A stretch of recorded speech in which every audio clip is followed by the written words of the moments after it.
Here's my simple review of the game from the perspective of a filthy casual and a tired dad. Diablo 4 captures the essence of what made the earlier games so enjoyable while introducing some exciting new elements. The first thing that struck me was the dark and gritty atmosphere, which creates an immersive and eerie experience. When the original Diablo released in 1996, it was seriously unlike anything gamers had seen before. What is this dungeon? And what is this loot you speak of? Seriously, it was crazy for its time, and little did we know that it would kick off its own genre and basic kit of what essentially today's MMOs would evolve from. Then came Diablo 2, and damn, was that ever a great game. It really set the stage for what was to come in the next 2 decades in the way story-driven and progressive games would culminate into the addiction-filled loot romp that we're also viciously pursuing these days. But unlike Diablo 3, Diablo 4 brings back that gritty, spooky, and haunting feeling that D2 instilled in us as kids. And damn, did they nail this aesthetic this go around. The graphics are simply stunning, with detailed physics-infused environments and character models that bring the game world to life. The gameplay remains true to the series' roots,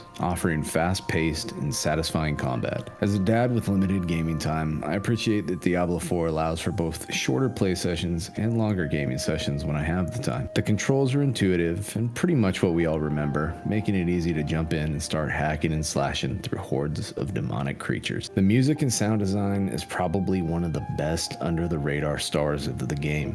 That's kind of always been the thing with music and sounds in most media. When they're good, everything just seems to flow and become more immersive and captivating. You essentially experience the feeling it provokes without even being aware of it. But when it's bad, man, can your senses pick up on it quickly. The music is superb, and the sounds all have robust ranges across the spectrum from combat effects to subtle ambient noises. They are all on point and bring the immersion front and center. One of the standout features for me is the character customization. This is the first time where you actually have a little more control over the looks of your character. While I would have liked a tad more customization, especially in body types such as height and weight, I think that at least having different options other than the default male-female selection is a nice touch. The addition of a good transmog system in the mount, which is also customizable, adds a small bit of extra nuance to help the player with originality and immersion. When it comes to classes, Diablo 4 offers a wide range of unique and stylish classes, allowing you to tailor your character to your preferred approach of slaying monsters and men. The 5 classes, which I'm sure you already know, are Rogue, Druid, Sorcerer, Necromancer, and Barbarian. Each have their own unique playstyle and approach to engaging in battle. The Necromancer relies on its minions and mixture of spellcasting.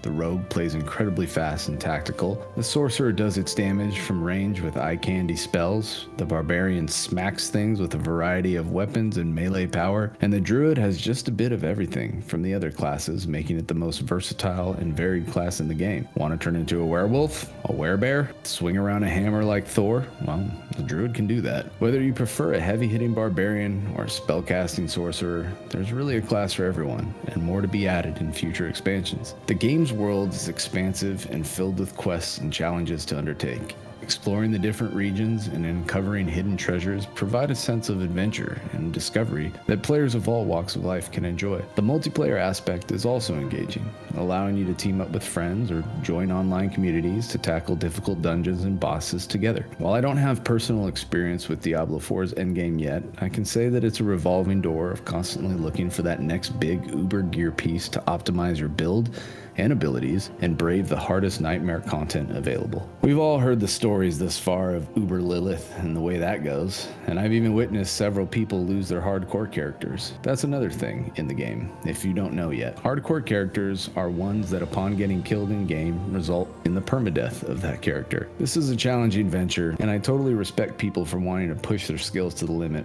but for someone like me, this is not a good route. I'm pretty bad, because dad, at games these days, so I prefer to have my character a normal one so I can continually progress during the short times that I get to play. But hey, if you're that big of a baller, go for it. Show us how much of a beast you are. Overall, Diablo 4 delivers a satisfying and immersive experience for both returning fans and newcomers to the franchise. The combination of the familiar Diablo formula with updated graphics and gameplay mechanics makes it a must-play for action RPG fans. As a busy dad, it offers a perfect escape into a dark and exciting world whenever I can find the time to delve into it. Well guys, that's my short review. Be sure to let me know your thoughts and anything else that you might like to see in the future. And keep an eye out for more Diablo content and much more going forward. I appreciate you taking the time to watch, and if you decide to venture into Sanctuary, may Inarius look over you, brave wanderer.